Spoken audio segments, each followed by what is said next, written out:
Coat పడాలి.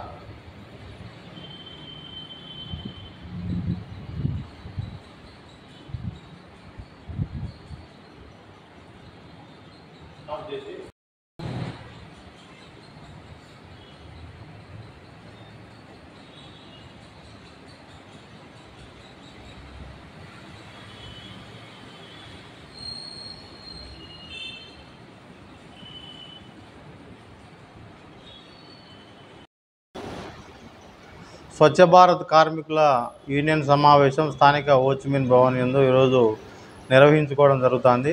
ప్రధానంగా ఏంటంటే రాష్ట్రంలో తెలుగుదేశం జనసేన కొత్త ప్రభుత్వం ఏర్పడిన తర్వాత రాష్ట్ర వ్యాప్తంగా గతంలో పనిచేసినటువంటి స్వచ్ఛ భారత్ కార్మికులకు తిరిగి పనులు కల్పించాలని చెప్పి గతంలో జగన్మోహన్ రెడ్డి ఈ యొక్క స్వచ్ఛ భారత్ కార్మికులతో పనులు చేయించుకున్నాడు. పేరు మార్చుకున్నాడు జగనన్న క్లాబ్ మిత్రాలు అని చెప్పి. వారు గోడు పట్టించుకోకుండా దాదాపు వివిధ పంచాయతీలలో 12 నుంచి 18 నుంచి దాదాపు 24 నెలల జీతాలు కూడా పెండింగ్లో ఉన్నాయి. పేరు మార్పుపై ఉన్న శ్రద్ధ ఈ యొక్క స్వచ్ఛ భారత్ జగనన్న కార్మికులకు వేతనాలు ఇచ్చినటువంటి సందర్భాలు లేవు.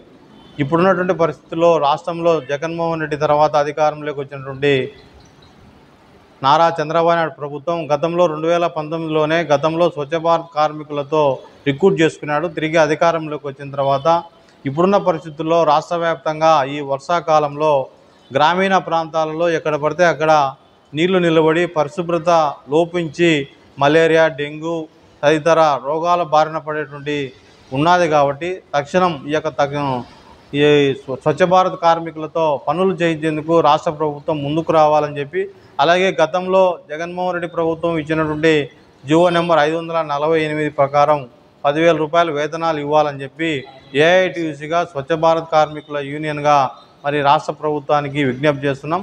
ఈ యొక్క తక్షణం రాష్ట్ర వ్యాప్తంగా స్వచ్ఛ భారత్ కార్మికులతో పనులు చేయించుకునేందుకు యుద్ధ ప్రాతిపదికన జీవో విడుదల చేయాలని చెప్పి ముఖ్యమంత్రి చంద్రబాబు నాయుడు గారికి విజ్ఞప్తి చేస్తున్నాం.